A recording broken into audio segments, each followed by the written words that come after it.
അതിതീവ്ര മഴയുണ്ടാകുമെന്ന മുന്നറിയിപ്പോടെ red alert പ്രഖ്യാപിച്ച സാഹചര്യത്തിൽ കാസർഗോഡ്, കോഴിക്കോട് ജില്ലകളിലെ മുഴുവൻ വിദ്യാഭ്യാസ സ്ഥാപനത്തിനും അവധി പ്രഖ്യാപിച്ചു. പ്രൊഫഷണൽ കോളേജുകൾ, മദ്രസകൾ ഉൾപ്പെടെയുള്ള എല്ലാ സ്ഥാപനങ്ങൾക്കും അവധി ബാധകമായിരിക്കുമെന്ന് ജില്ലാ കളക്ടർമാർ അറിയിച്ചു.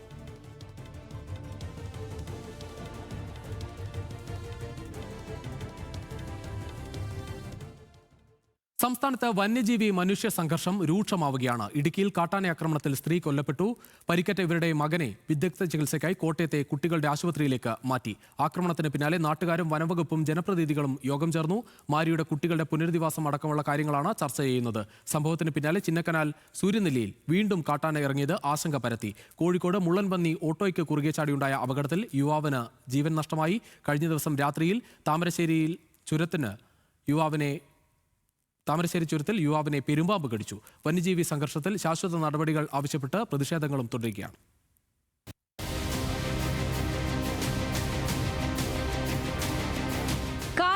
ആക്രമണം പതിവ് സംഭവമായി മാറുന്നതിനിടെ ഇടുക്കിയിലാണ് ഒരു മനുഷ്യജീവൻ കൂടി നഷ്ടമായിരിക്കുന്നത്. സൂര്യനെല്ലിയിലെ തിരുവള്ളൂർ ഉന്നതിയിൽ മാരിയും മകൻ രക്ഷനുമാണ് അപകടത്തിൽപ്പെട്ടത്. ഉന്നതിക്ക് സമീപമുള്ള സിങ്ക് കണ്ടത്തിന് സമീപമായിരുന്നു സംഭവം. രക്ഷനെ സ്കൂളിലാക്കാൻ പോകുന്നതിനിടെ പ്രധാന സ്ഥലത്ത് നിലയുറപ്പിച്ചിരുന്ന 2 ആനകളാണ് ആക്രമിച്ചത്. കനത്ത മൂടൽമഞ്ഞ് കാരണം ആനകളെ കാണാൻ കഴിഞ്ഞിരുന്നില്ല. മാരി സംഭവ സ്ഥലത്ത് തന്നെ കൊല്ലപ്പെട്ടു.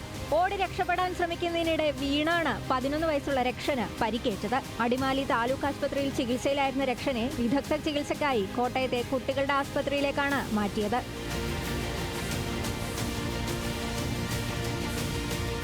തുടർച്ചയായി വന്യജീവി ആക്രമണം നേരിടുന്ന പ്രദേശത്ത് മതിയായ സുരക്ഷ ഒരുക്കാത്തതിലും മാരിയുടെ മരണത്തിലും നാട്ടുകാർ പ്രതിഷേധവുമായി രംഗത്തെത്തി.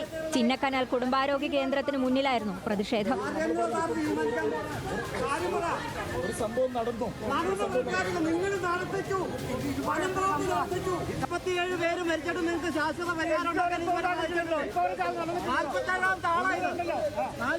ഡിഎഫ്ഒയും മന്ത്രിയും ഉൾപ്പെടെ സ്ഥലത്തെത്തണമെന്ന് നാട്ടുകാർ.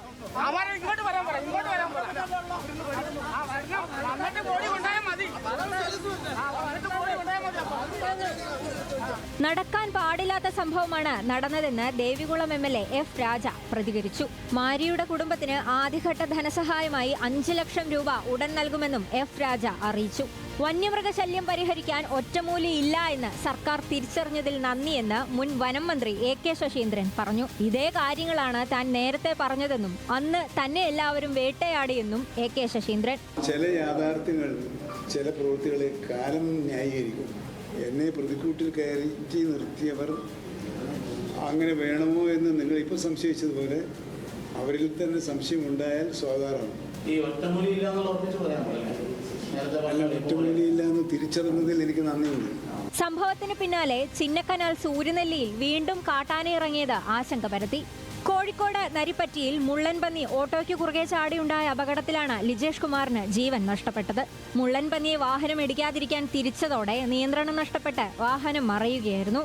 വാഹനത്തിലുണ്ടായിരുന്ന ലിജീഷിന്റെ ഭാര്യ സൗമ്യയ്ക്ക് പരിക്കേറ്റു. ഇവർ നിലവിൽ ചികിത്സയിലാണ്. കോഴിക്കോട് താമരശ്ശേരിയിൽ കാട്ടുപന്നിയുടെ ആക്രമണത്തിൽ വയോധികയ്ക്ക് ഗുരുതരമായി പരിക്കേറ്റു. വെളിമണ്ണയിൽ തൊഴിലുറപ്പ് ജോലി കഴിഞ്ഞ് വീട്ടിലേക്ക് പോകുകയായിരുന്ന ചിറ്റാരിക്കൽ ലക്ഷ്മിയുടെ കൈക്കും കാലിനുമാണ് പരിക്കേറ്റത്. ആന്തരിക രക്തസ്രാവം ഉണ്ടാകാൻ സാധ്യതയുള്ളതിനാൽ താമരശ്ശേരി താലൂക്ക് ആശുപത്രിയിൽ പ്രാഥമിക ചികിത്സ നൽകിയ ശേഷം ലക്ഷ്മിയെ കോഴിക്കോട് മെഡിക്കൽ കോളേജ് ആശുപത്രിയിലേക്ക് മാറ്റി.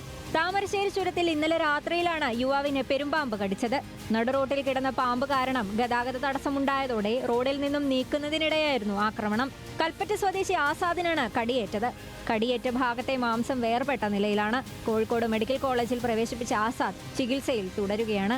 അതിനിടെ തൃശൂർ കോലഴിയിൽ ജനവാസ മേഖലയിലെത്തിയ മലമ്പാമ്പിനെ പഞ്ചായത്ത് പ്രസിഡന്റ് NA സാബുവിന്റെ നേതൃത്വത്തിൽ പിടികൂടി. വീടിന് സമീപം കഴിഞ്ഞ രാത്രിയിലാണ് ഭീമൻ പാമ്പിനെ കണ്ടെത്തിയത്. പിടികൂടിയ പാമ്പിനെ പട്ടിക്കാട് നിന്നെത്തിയ റെസ്ക്യൂ സംഘത്തിന് കൈമാറി. സംസ്ഥാനത്തെ വിവിധ ജില്ലകളിൽ ആനയുടെ ആക്രമണത്തിൽ വിളകൾ നശിച്ചിരുന്നു. വന്യജീവി പ്രശ്നം പരിഹരിക്കാൻ ശാശ്വത നടപടികൾ ആവശ്യപ്പെട്ടുള്ള പ്രതിഷേധങ്ങളും ഉയരുകയാണ്. വിവിധ ബ്യൂറോകൾക്കൊപ്പം ന്യൂസ് ഡെസ്ക്, ന്യൂസ് മലയാളം.